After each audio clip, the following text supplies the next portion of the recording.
late last week, I put up a video on YouTube. This video right here, right? We're playing Tetris. It's down to the top 2, and I happened to hit an all clear to finish the game. That was the first time I've ever done that. Well, not the first time I've ever gotten an all clear, but the first time I finished a match with an all clear. Hit the all clear, bang. The other player doesn't recover. I win the match, right? Great. This video happened to take off in a way that, you know, most of my videos haven't, and that's really cool. Look, 69,000 views right there. Pretty cool, right? But one of the things that comes with expanding your reach beyond, you know, us friends here hanging out in the chat is that the community and the people that comment on stuff may not fully understand the context of what's going on, or are more likely to say hateful stuff. And one of the comments that really stuck out to me was this one right here, where someone says, is he seriously tryharding Tetris? And I think this is a bigger problem than just Tetris. I think this is an even bigger problem than just games and just sports.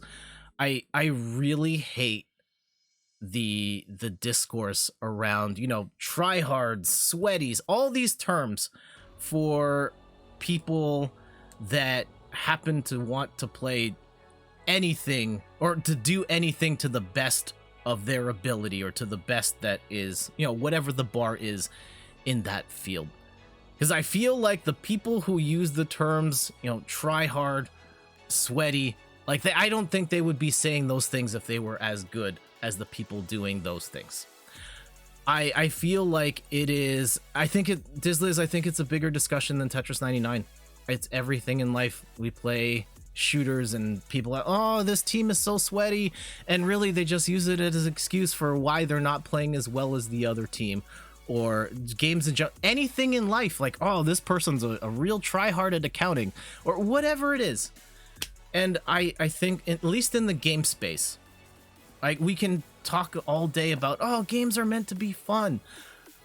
Most games are inherently competitive in nature. It's an activity that has rules that define what is possible within the activity, and most of the time there's a win state in those things. And every game is almost every game is inherently competitive. When you're talking about a Tetris, a Fortnite, a Call of Duty, a Street Fighter, like anything that has winners and losers in it, it's going to have people that are trying to play to the best of their ability, because that's what the game is built to do. And if you don't like that, you can play with your set group of friends who all consent that we're all here to just have fun. But to get mad at other people for playing these games the way they're meant to be played, you need to hold that L, IMO. That's on you. An excuse to not strive and perform to the best of your... It's the scrub mentality. Absolutely. Absolutely. I can immediately tell once people start using that language, like, oh man, just scrub mentality right there. And again, I'm not going to go through the whole article about what the scrub mentality is, but yeah, the words like try hard, like sweaty, it's just an excuse for people who don't want to play to the best of their abilities or strive for that. And hey, not everybody wants to play super serious. I enjoy Tetris. I could be doing more to get better at Tetris. Straight up. I've played this game on stream for hundreds of hours, and in that time I could have put more time into focusing on four wides and god spins and all that stuff. I could have learned it, and I have it. And you know, I don't always win, but I accept the consequences. I'm in here with the skills that I have, still trying the best, and I'm not calling other people tryhards or sweaties. We celebrate awesome players at Tetris. That's what we do. And we hold those L's when they happen.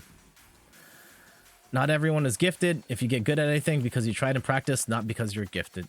Godspin is just the gimmick. But yeah, but you guys understand the point, right? Most games are inherently competitive by design, and especially if you're going into an online game space where everybody in the world is playing on the same standards, and the standards usually win. It's winners and losers, and that's it. And you can sweat or you can lose is really what it comes down to. Anything. Tetris 99. Do they have head-to-head Bejeweled? Like, I'm sure I know there's tournaments and stuff for that, and 87-year-old grandmas playing on their phone will probably scrape you. Then you're gonna call them, yeah, they're sweating. Man, we're getting some talk about banning gods. I think that's all beside the point. I think it is about games in the spirit of competition. We can call it games and you have fun, but these games are designed inherently to be competitive in nature, and you can't take that out.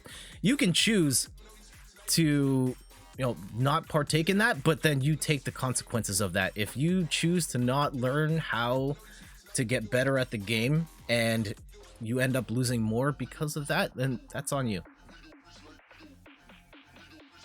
The gaming, yeah. So yeah, there's my rant about sweaties and tryhards. I don't think they're the problem.